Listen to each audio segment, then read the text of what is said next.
This is tape 5. Today is January 14th, 1996. My name is Judith Ehrenfeld, and I am interviewing Arthur Rubin. Okay, Mr. Rubin, you were telling me about the experience during the day and having the chimney. Yes. So we were told that this is a bakery, and we had no reason to question it. We didn't know what else that could be. And we knew that this place where we were was only a camp for distribution, so to speak, distribution of human beings. From here you were sent to different parts of Germany or Poland, wherever work had to be done. And we were told that, they had a we didn't know, should we stay here or should we go away? And we're told that if you leave, right now in Auschwitz everything was very meager, but we haven't done any work.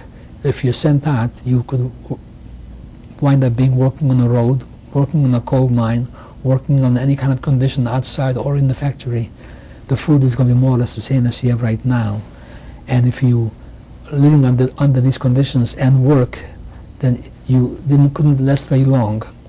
And we're told that if you go out on these missions to work to factories, then within 2 months you're going to come back as emaciated, called muscle manner, and it was only have skin and bone, no longer being of any help to the industry in wherever you were sent, and you come back and they will, because now you're useless. The only reason you came in is to work. Now you are no more use. You're going to come back. So we felt we were better off because we were not assigned by name. By this time we had no names. We lived in barracks, and very often they asked for volunteers who wants to go, because it didn't matter to them who goes or what. It wasn't that you have to go. And so we're trying to say, well, let's stay for a little while, because if that is the case, you're going to go on these transports, not knowing where you're going to wind up. You're going to come back within a short time. So we stayed. But as we stayed, even though we hadn't done any work, we kept losing weight. Losing weight because the conditions were very bad. And meanwhile, other trains are coming in with more people. So what happened was they are trying to go through selections in the camp. Those who are in the camp and they're no longer available, no longer able to, or no longer useful to be sent out to different parts of the country. So they were picked out selected to be get rid of, and so other ones can replace their place. Now in the interim, in about sometime in July, Polish Jews came in from the city of Lodz. Lodz was the second biggest city in Poland, and there was a very big ghetto there in existence for years. The ghettos in Poland were different. They were not only an assembly place, but also they did a lot of work there, and they were there, they suffered for years and years before the Hungarian Jews. And when they came in, they were now adults came into the camp, not really youngsters, all kind of people came in, and we spoke just mostly Hungarian among each other. They spoke Yiddish, and there was a little bit of a strange feeling, Jewish people, you can't speak Yiddish, But when we told them that, talking about the place and the bakery, they said, what bakery? Don't you know where you are? And that's when, so we were there for at least a month before, and we saw those things burning. We didn't know where we were. We didn't know that those chimneys are crematoria. That's when we found out that he said, your parents went up in the flames. You have no parents. So this was a shocking thing, to be told that suddenly you have no parents, and so now we are skinny and emaciated. We have these selections, and then we had these accountings in the evening, very often either by barrack. They used to have selections. This one particular barrack is being selected, or the entire camp could be selected. The curfew. Can't go anywhere, you got to stay where you are, and selection takes place. And remember, the first selection took place for a barrack selection. In other words, not all the barracks, only certain barracks. And the SS who comes around, and one of them was Dr. Mengele, came around and just looked you over. He had to just take off your shirt and just keep your shorts on, and he looked at you, what you look like. Naturally, we knew already that you have to look well. We used to stick our stomach out to show that we are not all emaciated, and we used to rub our face, put a little color in our face. And I made it. I I wasn't picked to be, I was to remain, but two from our friends from our hometown were picked and were taken right away and put into a separate barrack, and the barracks were nailed until they assembled all the children. And at night, middle of the night, the trucks came, and you hear the screaming, and these kids were taken. The truck pulled up to his barracks, and they were just driven out, chased out, on top of the trucks. And some of them were saying they are less prayer, the Shema Israel. And next day we had to go into the barrack to clean the barrack out, and we saw names on the wall that I died. My name is such and such. I died in such and such a date. Should you go home, tell if anybody's left over that I died, like, it was just horrible. I remember one time that this kids from these barracks broke out, and they came back to our not our friends, but other incident, they broke out. So now it didn't matter who was there. They knew whoever was in charge knew, for example, that he had the 500 people there. It didn't matter who they were. So now they had to go ahead and just catch 500 people. If 100 escaped, now they have to grab 100 kids from wherever you were walking. So you're afraid to walk around because they may just grab you and throw you in there. And as a matter of fact, I remember how foolish we were when these people came back to us. He said, "How can you do this and endanger our life? Like if they had done something wrong. I mean, they're trying to save our life, but this was they made us into inhuman. We thought we lost our thinking, our reasoning. We felt antagonistic to these people who were trying to save their lives." So this was one selection. Then another selection took place where they have taken a stick, a board. By the way, this first selection was on Rosh Hashanah. I mean, it wasn't by coincidence. They knew the holidays. And as I was saying before, they were trying to destroy your spirit, not only your body. So this was on Rosh Hashanah. The second was on Yom Kippur. I mean, we were trying to save little pieces of bread so we can eat for after the fast day, and we had this selection. They have taken a piece of board and they nailed it to a post. There was a soccer field for the SS. They played soccer on it, and they nailed this piece of board to the goalie, to this board, for the goalie board, and everybody had to go to one side and walk under this board. If you're tall enough to reach the height of this board that was nailed arbitrarily, whether it was 5'4" or 5'7" or 5, I don't know how the height was, whatever that's decided, but that's what it should be. If you reach the height, then you go to one side. If you didn't reach the height, you go to another side. So, well, that was already also a bad omen. You didn't reach the height, then it has to be something bad. So, everyone was trying to walk straight or maybe on the tippy toes. I fortunately, I tried to walk as tall as I can, and I was fairly tall for my age, so I made the height. Two of my friends from my hometown did not make the age, and there were quite a few kids who were shorter, and they knew what that meant, and they were surrounded by SS, but not that many, and there was quite a few kids, and somehow they just broke out, and they broke out and went to the toilet. And that's another thing I could talk about, but I'm not going into right now, the toilet conditions, and they really climbed inside the toilet, hidden in there, in between the feces, while the selection was over, and then they came out and they cleaned themselves the best they could. That's how I saved their life. And so we had about 3 of these selections. One of them, there was a person from a neighboring town who knew me, and he says, "Look, there's going to be a selection in your barrack tonight. So go to different barracks." In other words, again, like I said, you were assigned to a barrack, but that was not by name. So you went to a different barrack, you don't know that you don't belong here unless they recognize some people who want to throw you out. And sure enough, there was a selection in that barrack where I was, and I would say probably 75% or 80% of the people were taken away. So by November, we said it's time for us to go. And we left early part of November. Who was the we that you're talking about? Well, because I had about 2 very good friends from my hometown that I was very close, and we made some other friends because more or less the same age. And so we left by train, and it took us about 2 days to get to the city of Braunschweig, or Brunswick. Brunswick is the name of the town. And we were in this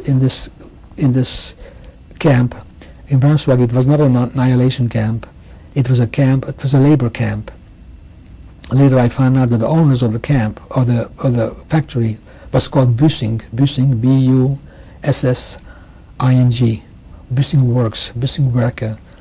They came to Auschwitz for people to be, in August of 44, to get people to work in their factories. And some arrived before us, and we got there in November.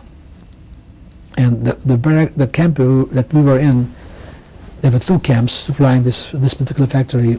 Our camp was in a park. They have taken part of a park, and they built right in the middle of a city, and they built a camp in this park. It consisted of three barracks, and a separate barrack for supplies, and the SS barracks outside the camp. And we used to get up at 4 in the morning. We used to have this coffee that I mentioned that we usually have all along, and then we were marched by the SS to the factory, which was maybe about a 20-25 minutes walk. We had to march like soldiers, and there were SS on both sides of us. We got to the factory around 5:30, 5:45. The work started at 6 o'clock, and we walked to 12 o'clock. 12 o'clock we had a half an hour lunch, and there was a kitchen for people, civilian people who worked in the factory, Germans. We were assigned to work, each person to a different German who was in this factory. They were building trucks, parts for the trucks for the German army, and we were assigned to work with these Germans. And so they had their kitchen and we had our kitchen. And naturally we couldn't go to the kitchen, but they went to the kitchen. They assigned 2 people to carry the barrel of food, and they gave the food, which, and as time went on, the food didn't get any better because conditions were getting worse in Germany for everybody, certainly for Jewish refugees or prisoners, and that was very minimal. But I have to tell you that I saved my life because there were some good people in this factory. The person that I worked for was a German. He must have been in his 50s, and he was a very decent person. I told him where I come from. I come from Hungary, and I told him what I found out. He said, "No, don't believe that. You're going to go home, and you're going to find your family home." And he was trying to be of help to me, support it as much as I could. And I told you I had this prayer book. I used to pray in the morning. He used to tell me, you go and pray. And when SS guard used to come by, he says, "Come back because SS is coming." Because they used to walk back and forth to see if everything is in order. And there was a lady whom he told about what's happening, a German lady who went to her kitchen, to the civilian kitchen, and she told my master that she will get me a little can with a cover, and she'll get me some soup when she goes to her kitchen. And she cannot give it to me because there were not supposed to be any exchange of conversation or whatsoever between civilians and Jewish prisoners, but that she'll put the soup in a certain place, and when she walks away I should go and pick up the soup. And she did this a couple of times a week, and if it hadn't been for that I had this extra food, and it was inside, because a lot of people who came to this who worked outside, I would have never made a camp. So this is how, and we worked till 6 at night. 6 at night. The barracks were cold, moist. We slept here. We had beds already. There were triple decks very narrow, and the triple decks 2 to each other, and in other words 4 beds head to head, to pair, and maybe I don't know, maybe 14 inches or 15 inches, and next another 4. So there's very little space between beds, and this is where you slept. We had some kind of a cover, not a blanket, some kind of a cover. It was cold, and we were off Sundays. Sundays were off 6 days a week. You won't believe this, that Sundays, just so that we don't get to be lazy, they made us work in the camp where we used to live. The camp consisted of carrying stones from one part of the camp to another part of the camp. In the afternoon, take the same stones and bring them back to the region where it was, just so we don't want you to be lazy. I mean, we were in Braunschweig for about till March, from November to March, and we had continuous bombing after a while. And after one of the bombings, the factory where we were working was bombed, and so the factory was destroyed, so they were no more use for us. Again, I'm going to skip, there was more to this camp, but I don't have the time for it right now. We went from this camp to another place called Wattenstadt, Wattenstadt. It was also a factory. Another factory was called the Hermann Göring Works. It was a factory was named in his honor, Hermann Göring, and we were supposed to go work in that factory. We had no more use in Braunschweig, so now let's go to the next camp. And we marched this camp from Braunschweig, which was maybe about 20 kilometers or 30 kilometers. We walked through the day and the night. It took a day and about 24 hours to get there. On the way, I remember they bombed the roads, so we had to run through the ditches. But we got there. But we never got to work in Wattenstadt. There was bombing in Wattenstadt. I remember they bombed even our barrack. In Serpents, I had a splinter that hit my head, and I had a sore on my head for years until that thing healed. And here they took away our clothes, and we were in blankets, and because our clothes was filthy dirty. And even in Braunschweig, the factory directors were complaining that this is not the type of people they picked out in Auschwitz. They were in much better condition, and they were clean. Here we had the stripe, you couldn't tell anymore, it was all one color. Some people were working outside and there was no laundry, nothing whatsoever. And so we were in Wattenstadt for about 3-4 weeks, and since this was bombed out, we were put on a train again, this time on a train, and we were traveling for about 7 days, 8 days. And this trip was really devastating. There was no food whatsoever. It was cold, and nobody would take us in, because now the armies are closing in from all sides, the American army, the English army, the French army. Still wrapped in blankets? Well, no, we got our clothes back. No, we had our clothes back already. But most of the people died on this trip from Wattenstadt to Ravensbrück. When we got to Ravensbrück, there was such a stench from this transport. We had to go out. We had to leave the camp, and they threw the bodies out from these trains. And those who were alive, who could move, so to speak, were taken into the camp of Ravensbrück. Ravensbrück was a big camp, of a women's camp.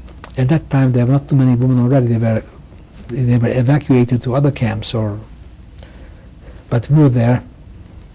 And again, we haven't done this. This was an annihilation camp, but we haven't done any work here. It was for some reason, I don't know why. It was the end of now. By now it was April of 1945. They gave out some food. Some Jewish organizations from the United States have sent packages. I don't know how, which was never done before, through the Red Cross, and they gave out packages of cheese, meat, and chocolate, and some crackers. And we started eating these foods that we didn't eat a normal meal in a long time. And when we ate this food, we got very sick. People were dying, but I didn't talk about that. People were dying even in Braunschweig. People had this, you could tell when the